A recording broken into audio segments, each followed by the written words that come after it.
Hej og velkommen til min englehave.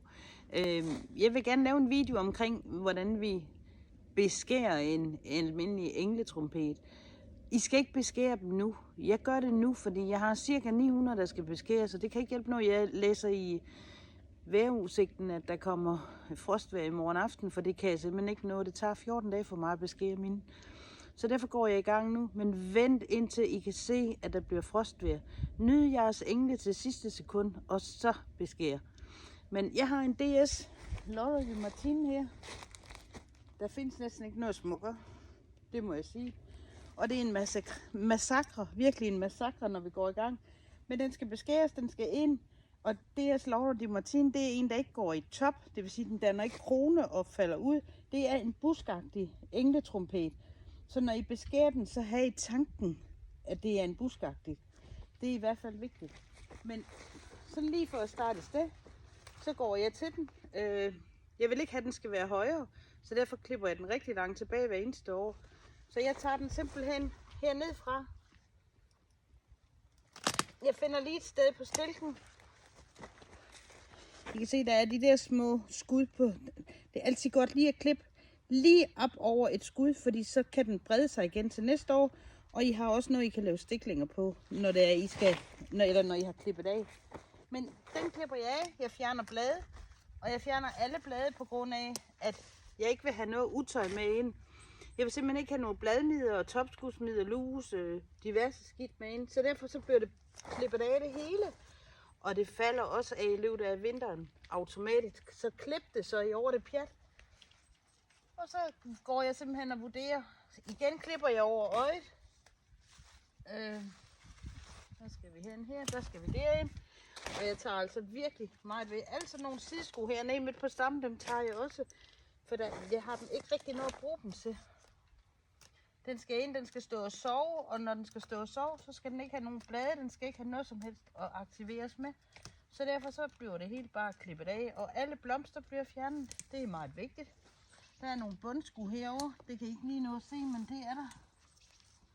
Den er simpelthen for tung, så den vælger jeg at tage også sådan.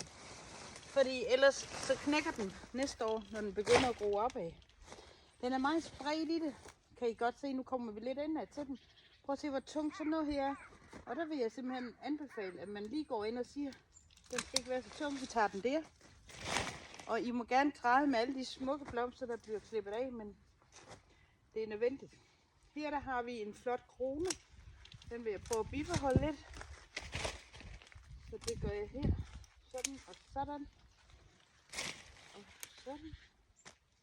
Så har vi en her, der ligger ind over den anden. Den bliver også klippet, så den bliver mere fri her, så det ikke ligger og trykker ned på hinanden.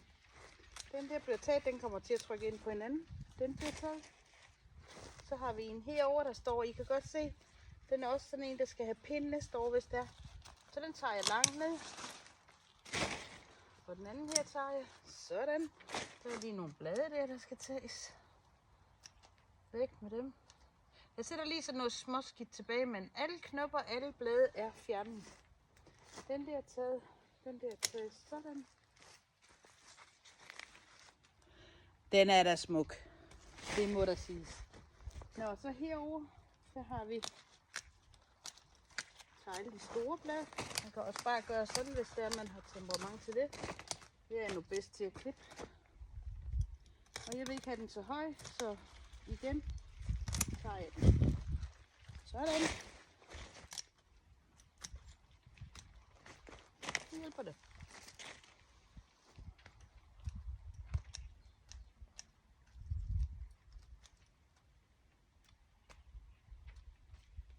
Sådan. Så er den faktisk klar til at blive taget ind.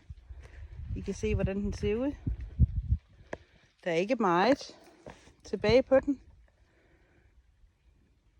Alt det smukt, det ligger der. Det er forfærdeligt. Men det kan ikke svare sig at tage det ind. Det holder et døgns tid, så der er ikke rigtig noget at gøre ved det. Men ja, det er den måde, jeg groft, brutalt tager og klipper min busk. Det blev ikke meget tilbage af den, som I kan se. Der er også omkring rodbeskæring. Vi graver op fra nok uge 42 begynder vi at grave op. Jeg lægger videoer ind på min hjemmeside www.engletrompeter.dk. Der kan I til enhver tid gå ind og kigge. Jeg skal også nok lægge en video ind med, hvordan jeg hvordan jeg lige beskærer den, så det stadigvæk bliver en med kronen på. Men det var bare lige lidt herfra. Rigtig god søndag. Hej.